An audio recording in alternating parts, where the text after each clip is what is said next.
بسم اللہ الرحمن الرحیم۔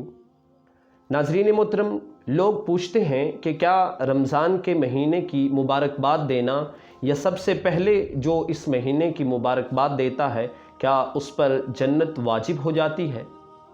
جہاں تک اس بات کا تعلق ہے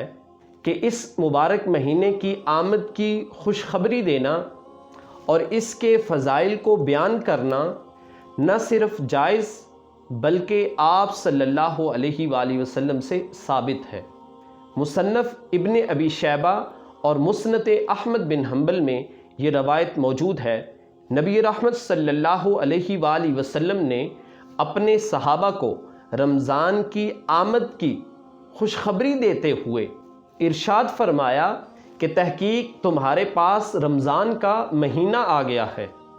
اور اس مہینے کے روزے تم پر فرض کیے گئے ہیں، اور رب کائنات اس مہینے میں جنت کے دروازوں کو کھول دیتا ہے اور جہنم کے دروازوں کو بند کر دیتا ہے، اور اس مہینے میں شیاطین کو جکڑ دیا جاتا ہے، اور اس ماہ مبارک میں ایک رات ایسی بھی ہے،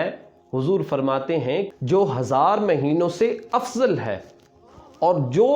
اس مہینے میں بھلائی سے محروم رہا تحقیق وہ محروم ہو گیا۔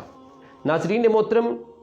اس حدیث کے تحت بعض علماء نے لکھا کہ رمضان المبارک کے مہینے کی خوشخبری دینا، مبارک دینا یہ جائز ہے اور اس حدیث سے ثابت ہے، لیکن جہاں اس روایت کا تعلق ہے کہ آپ اگر کسی کو رمضان کے مہینے کی مبارکباد دیں گے اور آپ پر جنت واجب کر دی جائے گی، تو اس طرح کی روایت موجود نہیں ہے، اور ایسی باتیں جو ہیں یہ من گھڑت ہوتی ہیں۔ یاد رہے کہ آپ صلی اللہ علیہ وآلہ وسلم کی طرف قصداً جھوٹ منسوب کرنا یہ حرام ہے۔ نبی رحمت صلی اللہ علیہ وآلہ وسلم نے ارشاد فرمایا، من کذب علی متعمدا فلیتبوأ مقعدہ من النار۔ حضور فرماتے ہیں کہ جس نے مجھ پر جان بوجھ کر جھوٹ بولا، دراصل اس نے اپنا ٹھکانہ جہنم میں بنا لیا ہے۔ ناظرین محترم، ہمیں ایسی روایات جو من گھڑت روایات ہوتی ہیں ان کو آگے پھیلانے سے گریز کرنی چاہیے، اور بغیر تحقیق کے سنی سنائی باتوں کو آگے نہیں پھیلانا چاہیے۔ لہٰذا ہمیں ایسی روایات پر مشتمل میسیجز